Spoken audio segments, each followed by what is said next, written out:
Could I be wrong? Probably. This is pitiful.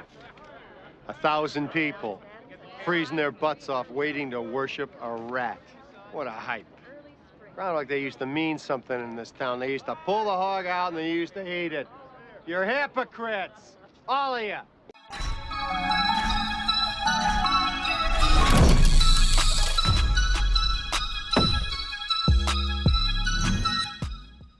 Hey guys, Raf here from the Endgame Investor, and today we're going to talk about Weimar and how the current movement in the price of gold relative to the US dollar is very similar to the price action of the paper mark relative to the gold mark, or the paper mark, which hyperinflated in 1923, to gold, which is also the US dollar because the US dollar was backed by gold back then at I think $20.60 or $21, something like that. And that was the year that you could buy a house for a $100 bill, which represented about 5 ounces of gold. And at a 15-to-1 ratio, which is where gold to silver was in Weimar, Germany, you could buy a house for about 75 ounces of silver. And that will happen again very briefly for maybe a few weeks to months at the peak of the endgame panic, which is not going to be good for society, but it's going to be very good for silver and gold stackers, who will be the base of the next division of labor that will be established thanks to them. I'll give you a winter prediction. It's going to be cold. Silver. It's going to be, and it's going to last you for the rest of your life.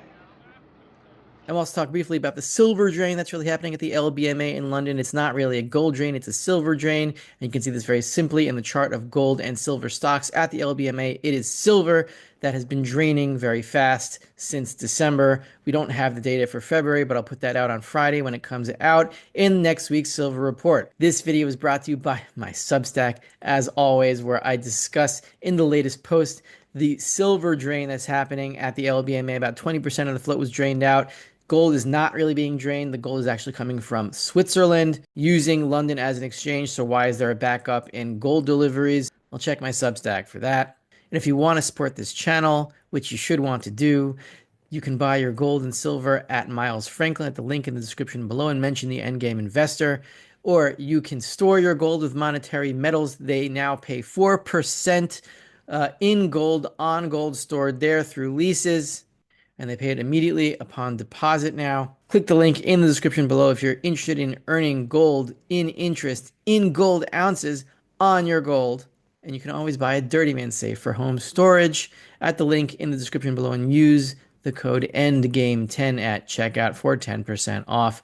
Now let's talk about Weimar and the current gold market price action and the similarity. And I think we're at the final two steps here before gold goes parabolic and the dollar finally dies. Could I be wrong?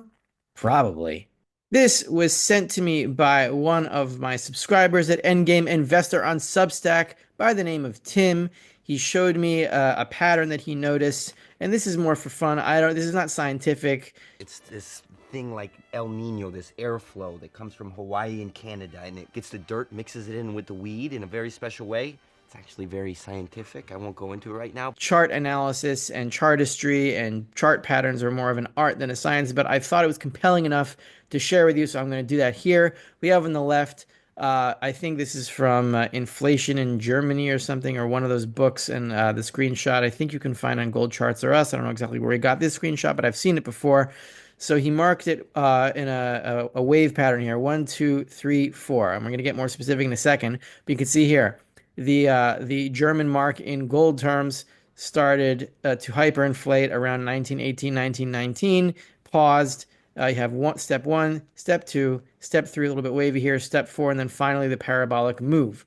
And here you have gold in euro terms. I think Tim is from Germany, if I'm not mistaken, so he's more familiar with gold in euro terms. This is not the same time scale, obviously, but it is the same pattern in price movement, more or less. We have here 1, 2, 3, 4. It looks pretty much the same as this 1, 2, 3, 4 pattern here. And now somebody wrote to me that it's not fair because the chart on the left is logarithmic and the chart on the right in gold and euro terms is linear. So does that really matter? Maybe, maybe not. You can decide for yourself if this is compelling for you. We'll go to the next chart to show you Tim's argument as to why it doesn't matter that one chart is logarithmic and the other is linear, because they're very similar anyway. Up here at 3,000, they're the same scale. But here you have the linear chart of gold, the price since 1989, and we're all familiar with this chart. You can see here 7 steps: black for up, red for down. You have step 1, up, gold here until 2011, step 2 down, step 3, this is the 2016 baby bull bump here from about 2015 to July 2016, if I remember correctly. And then you had another B wave decline over here at 4 in the red, and then 5, another jump, 6, another decline, and finally 7. That's where we are now, approaching $3,000. So you can see here that the logarithmic and the linear charts are very, very similar. If we look at a chart of only the paper market expressed in gold terms here, we have the same up and down pattern here. 1, 2, 3, 4, 5, 6, 7, 8. And this is the 9. This is 9. This is really the parabolic move when the hyperinflation moved from about, what was it, 9,000 at 8 to about 1 trillion at 9 in the space of maybe 5 or 6 months. That was the hyperinflation. Now, if we go back to here, we can see 7. And for the last few weeks, we've been in a little bit of a lull in the price action. So perhaps this is the final little tiny pullback that we saw here in Weimar, Germany in early 1923, around maybe April 1923. I don't know exactly. But following that, we had the parabolic move. And any bank hiccup, anything in the plumbing, any little misstep in the plumbing system in the banks could cause a massive monetary earthquake, which could lead to the money printing round that will ultimately cause move number 9. Whether that's imminent or it's a few months away, I don't know for sure, but you can look at these charts yourself, rewind the video. Rewind, there's no winding. Just go to the timestamps and analyze these charts for yourself to decide if this is compelling enough for you to believe that we are right on the precipice. I have always acted as if we always are, and I'm always prepared for it not to be, but you should always be prepared, because one day we will be at the precipice, and the next day you won't be able to buy any gold or silver with your paper money. Finally, I looked at this accidentally on my phone today, and I saw this huge drop in silver. It's about 746 million ounces now. This is an all-time low for silver stocks at the LBMA. You can see the gold stocks here. They've gone a little bit down over the past 3 months, but not much. This is current to January 2025.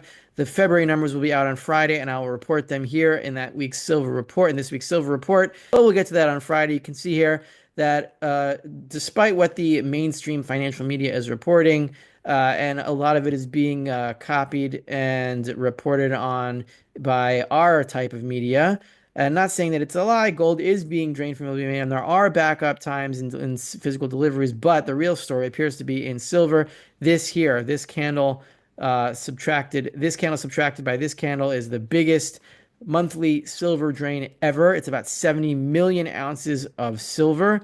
They are headed to New York from here. As you see in 2020, when there was a huge surge of gold into New York, it wasn't physically coming from London, because the gold supplies in London in the LBMA in 2020 were also rising in 2020 to all-time highs. They were both coming mainly from Switzerland and other gold-producing countries, gold bullion-producing countries. And so while the mainstream financial news media, including a lot of our own channels and our own people, are focused on the gold drain into New York, supposedly from London, the real action is in silver bullion. It is being drained physically from the LBMA. And if we are to take into account all of the SLV owned bars that are in the LBMA, which is most of them, and subtract that from the total silver that is in the float at the LBMA, then last month it was about a 20% drain of the physical silver float from London to New York. The story appears to be in silver, at least when it comes to physical drainage. So watch out. Something's happening. Something's going to crack very soon. It's going to be fun. It's going to be scary. And it's going to last you the rest of your life.